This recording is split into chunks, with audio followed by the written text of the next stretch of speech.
पौष कृष्ण पक्ष शुक्ला एकादशी। श्री युधिष्ठिर बोले, हे भगवान, पौष माह के कृष्ण पक्ष की एकादशी का क्या नाम है? इस दिन कौन से देवता की पूजा व विधि क्या है? यह सब समझाइए। श्री कृष्ण भगवान बोले, हे राजन, मैं आपके प्रश्नों का उत्तर देता हूँ। दान देने वाले की अपेक्षा में व्रत करने वाले से प्रसन्न हूँ। अब आप इस एकादशी व्रत का महात्म्य सुनो। पौष माह के कृष्ण पक्ष की एकादशी का नाम सफला है। इस एकादशी के देवता नारायण हैं। इसका पूर्वोक्त विधि अनुसार व्रत करना चाहिए और नारायण जी की पूजा करनी चाहिए। जो मनुष्य एकादशी व्रत तथा मेरा पूजन करते हैं वे धन्य हैं। सफला नाम की एकादशी में मुझे ऋतु के अनुकूल फल अर्पण करें, अर्थात नारियल, नींबू, अनार, सुपारी आदि, धूप, दीप, पुष्प आदि से मेरी 16 प्रकार से पूजा करें। इस दिन दीपदान तथा रात्रि को जागरण करना चाहिए। इस एकादशी व्रत के समान यज्ञ, तीर्थ तथा दूसरा कोई भी व्रत नहीं है। मनुष्य को 5 सहस्त्र तपस्या करने से जो पुण्य मिलता है वह पुण्य भक्ति पूर्वक रात्रि जागरण सहित सफला एकादशी के व्रत करने से मिलता है।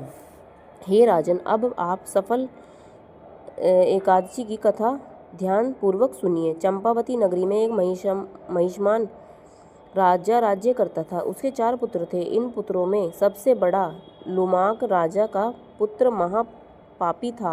वह सदैव पर स्त्री गमन तथा वैश्याओं के यहाँ अपने पिता का धन नष्ट किया करता था। वह देवता, ब्राह्मण, वैष्णव आदि की निंदा किया करता था। जब पिता को अपने पुत्र के बारे में समाचार ज्ञात हुए तब उसको अपने राज्य से निकाल दिया। जब लुम्पक सबके द्वारा त्याग दिया गया तब वह विचारने लगा कि अब मैं क्या करूं, कहाँ जाऊं। अंत में वह दिन में वन में रहने लगा और रात को अपने पिता की नगरी में चोरी तथा अन्य कुकर्म करने लगा। जिस वन में वह रहता था वह भगवान को अत्यंत प्रिय था। उस वन में बहुत पुराना पीपल का वृक्ष सब देवताओं की क्रीड़ा स्थल था। इसी वृक्ष के नीचे लुम्पक रहता था। कुछ दिनों के पश्चात पौष माह के कृष्ण पक्ष की दशमी के दिन वह वस्त्रहीन होने के कारण शीत से मूर्छित हो गया।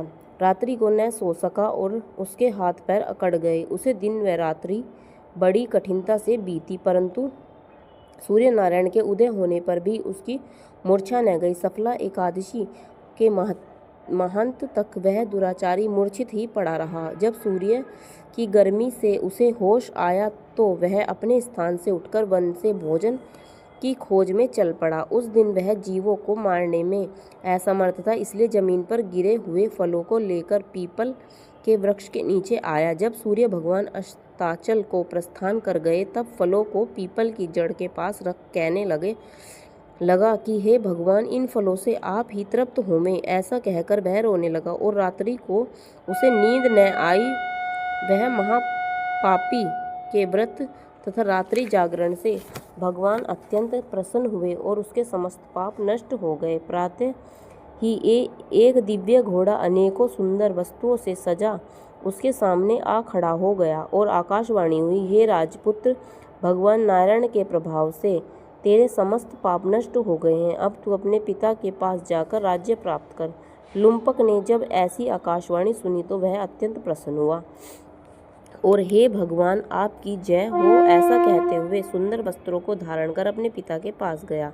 उसने संपूर्ण कथा कह सुनाई और पिता ने अपना राजभार सौंपकर वन का रास्ता लिया। जब लुम्पक शास्त्र अनुसार राज्य करने लगा, उसके स्त्री पुत्र आदि भी परम भक्त बन गए। वृद्धावस्था आने पर वह अपने पुत्र को गद्दी दे भगवान का भजन करने के लिए वन में चला गया और अंत में विष्णुलोक को भक्तिपूर्वक जो सफला एकादशी का व्रत करते हैं अंत में मुक्ति पाते हैं। जो मनुष्य भक्तिपूर्वक सफला एकादशी का व्रत नहीं करते वे पूंछ और सींग से रहित पशु तुल्य हैं। सफला एकादशी के महात्म्य का पठन व श्रवण से अश्वमेध यज्ञ फल मिलता है।